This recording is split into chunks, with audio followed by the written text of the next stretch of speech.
The placental mammals retain the young inside the female where the mother nourishes them by mean of placenta. Placental mammal के अंदर जो young one है वो female की body के अंदर ही रहेगा और फीमेल जो है वो उसको फूड किसके थ्रू देती है, प्लेसेंटा के थ्रू देती है.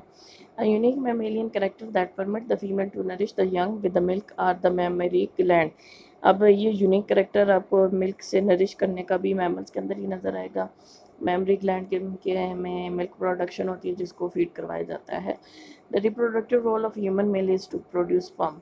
ह्यूमन मेल क्या करता है, स्पर्म प्रोड्यूस करता है. The fluid together with the sperm is called semen. In human, the male reproductive organ grades that produce sperm are paired testes. Sperm produce कहाँ होंगे, testes में. In human male, shortly after birth, the testes descend from the abdominal cavity into the scrotum. जैसे ही human male की birth होती जाती है उसके थोड़ी देर बाद के टेस्टिस जो हैं एक एब्डोमिनल कैविटी से बाहर निकल आते हैं और एक मेम्ब्रेन के अंदर जाते हैं जिसे कहा जाता है. Because testes in the human male hang outside the body, the temperature inside the scrotum is 34 degree centigrade. वैसे बॉडी टेम्परेचर जो होता है ह्यूमन का 37 डिग्री सेंटीग्रेड होता है, लेकिन क्योंकि टेस्टिस बॉडी से हैंग कर रहे होते हैं बाहर, तो स्कॉटम का जो टेम्परेचर है वो 34 डिग्री सेंटीग्रेड होता है. In human mail lower temperature is necessary for active sperm production and survival. अब ऐसा क्यों नहीं होता भाई, स्कॉटम का टेम्परेचर जो है वो 38 हो या 37 हो, इसलिए कि जो स्पर्म है उनकी प्रोडक्शन और सर्वाइवल के लिए कम टेम्परेचर होना ज़रूरी है. In human, each testis contain over 800 tightly coiled seminiferous tubules. In male of the seminiferous tubules are lined with two types of cells, spermatogenic cells, spermatogenic cells and sustentacular cells. Spermatogenic cells जो हैं वो sperms produce करेंगे और जो सस्टेंटाक्यूलर sales हैं ये fluid produce करते हैं जो नरिश करता है स्पर्म्स को. In human, the cells that nourish the sperm as they form and also secrete a fluid into the tubule to provide a liquid medium for sperm are called sustentacular cells. इनका काम क्या है, fluid produce करना. वो तो एक nourish करेंगे उसको स्पर्म को और साथ साथ जो है लिक्विड मीडिया प्रोवाइड करते हैं ताकि स्पर्म वहाँ पे सर्वाइव कर सके. In human males, between the seminiferous tubules are the clusters of the endocrine cells और उन endocrine cells को कहते हैं interstitial cells. और ये interstitial cells क्या करते हैं, हार्मोन प्रोड्यूस करते हैं, testosterone. The epididymis, the seminiferous tubules merge into the network of tiny tubules called the reed testes, which merge into a coiled tubule called epididymis. Epididymis serve as a duct system for sperm to pass from the testes to the ductus deferens. The ductus deferens is the dilated continuation of epididymis. Continuing upward after leaving the scrotum, the ductus deferens passes through the lower part of the abdominal wall via the inguinal canal. If the abdominal wall that closes the inguinal canal weakens at the point where the ductus deferens passes through, it may release into the inguinal hernia. HERNIA. Inguinal hernia आपने ये आम ज़बान में वो सुना होगा कि lower abdominal में पोर्शन के अंदर हर्निया की बीमारी हो जाती है. In the inguinal hernia the intestine में protrude downward into the scrotum. अभी हर्निया के अंदर प्रॉब्लम क्या होती है कि इंटेस्टाइन जो है ये धंस जाती है स्कॉटम के अंदर. वैसे तो स्कॉटम में टेस्टीज होते हैं ना. The ductus deferens passes around the urinary bladder and enlarge to form ampulla. To the ampulla, the ductus deferens become the ejaculatory duct. In the human male, the final section of reproductive system is urethra. Urethra के through body से semen release हो जाता है.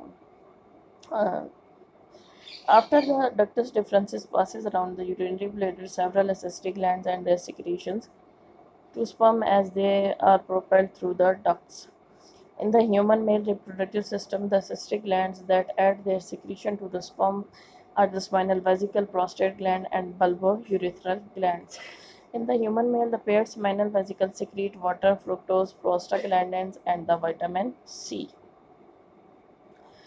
The secretion of spinal vesicles provide an energy source for the motile sperm and help to neutralize the natural protective acidity of the vagina. Vagina की acidity आपने पढ़ी थी 3 या 4 होती है. तो स्पाइनल वेजिकल का काम क्या होता है, तो ये एनर्जी प्रोवाइड करते हैं स्पर्म को मोटिलिटी के लिए और दूसरा न्यूट्रलाइज करते हैं वजाइना की एसिडिटी को. तो पीएच कितनी होती है वजाइना की, वो 3 से 4 होती है, लेकिन स्पर्म को अपनी फर्टिलिटी इनहेंस करनी होती है तो उसकी पीएच को कम ज़्यादा करना पड़ता है, यानी एसिडिक से बेसिसिटी की तरफ लाया जाता है, यानी ये वीकली एसिडिक होगा था। प्रोस्टेट ग्लैंड अब क्या रिलीज करेंगे? Water, enzyme, cholesterol, buffering salts और phospholipids. In the human male, the glands that secrete a clear alkaline fluid that lubricate the urethra to facilitate the ejaculation of semen and lubricate the penis prior to the sexual intercourse is called bulbourethral gland. Bulbourethral gland का काम क्या है कि इसने clear alkaline solution release करना है जो urethra को लुब्रिकेट करेगा, नरम करेगा और फैसिलिटेट करेगा सीमन के रिलीज को।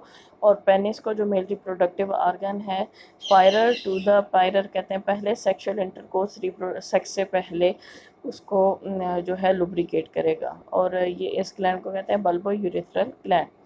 In human male, the fluid that results from the combination of sperm and glandular secretion is semen. Sperm और ग्लैंडुलर सिक्रीशन के कलेक्शन को क्या कहते हो? Semen.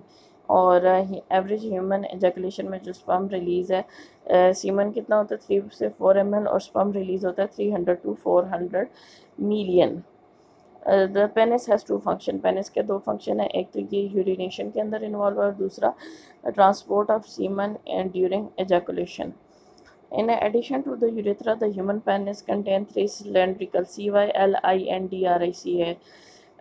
strands of erectile tissue, 2 corpus cavernosa and the corpus spongium। ये structure बता रहे हैं पेनिस का। The corpus spongium extends beyond the corpus cavernosa and becomes the extended tip of the penis called the glans penis. A loosely fitting skin of the human penis fold forward over the glands to form the foreskin or prepuce.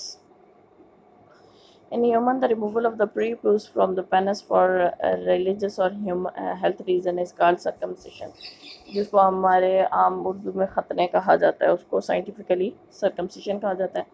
और इसके religious यानी मजहबी reason भी हो सकती हैं, और ये कहा जाता है कि सर्कमसिशन जो है ये पेनिस के कैंसर को कम करता है या उसे ना होने के बराबर इसका चांस होता है। Today, many circumcisions are performed in belief that they lessen the likelihood of the cancer of the penis. मुसलमानों में तो ये वैसे एक मजहबी फरीज़े के तौर पे अदा किया जाता है, लेकिन जो अब सर्कमसिशंस हो रहे हैं वो ये सोच के किए जाते हैं कि ये पेनिस के कैंसर को कम करेंगे। A mature human sperm consists of head, tail और flagellum और mid piece। ये फ्लैजेला ह्यूमन फ्लैजेलम की जो है ना बता रहे थे उसका स्ट्रक्चर हेड, टेल, फ्लैजेलम और mid piece. The head of the mature human sperm contain the haploid nucleus which is mostly DNA। Head के जो स्पर्म का हेड होता है उसके अंदर क्या होता है? हैप्लॉइड न्यूक्लियस होता है और उसके अंदर DNA होगा। The mature human sperm, the acrosoma cap over most of the head contain an enzyme called acrosin। जो ह्यूमन स्पर्म का हेड होता है, एक्रोसोम उसके ऊपर कैप होती है, हेड के ऊपर कैप होती है और एक्रोसोम कहते हैं, और इस एक्रोसोम के अंदर एक एंजाइम होता है, ब्रेकडाउन एंजाइम, उसको कहते हैं acrosin. The human tail of the sperm tail of human contain an array of microtubules। क्योंकि ये कॉन्ट्रैक्शन और रिलैक्सेशन के अंदर इन्वॉल्व है, ये फ्लैजेला को मूवमेंट में हेल्प करेंगी। The spiral mitochondria in the midpiece of human sperm supply the ATP necessary for movement। अब आपको पता है कि ह्यूमन स्पर्म जो है मोटाइल है, ठीक है, तो इसकी जो मिड पीस है, मिड पीस के अंदर माइटोकॉन्ड्रिया पावर हाउस या एनर्जी जिससे रिलीज होती है उसे कहा जाता है।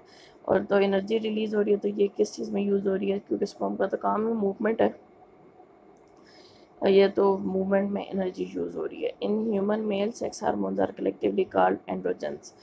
The hormones that travel from the brain and pituitary gland to the testes and the ovaries are called gonadotropins. When the level of the testosterone in the blood decreases, the hypothalamus is stimulated to secrete gonadotropin releasing hormone GnRH। और GnRH stimulate करता है FSH को और LH के release को। LH को दूसरा नाम क्या है? इंटरस्टिशियल सेल स्टिमुलेटिंग हार्मोन या ICSH। FSH क्या करेगा स्पर्मेटोजेनिक सेल्स को कि वो स्पर्मेटोजेनेसिस यानी स्पर्म फॉर्मेशन का प्रोसेस शुरू कराएं। LH स्टिमुलेट करता है इंटरस्टिशियल सेल को। इंटरस्टिशियल सेल्स का काम ये है कि टेस्टोस्टेरोन हार्मोन रिलीज करें। इनहेबिन का काम यह है कि एफएसएच की सिक्रीशन को एंटीरियर पिट्यूटरी से रोक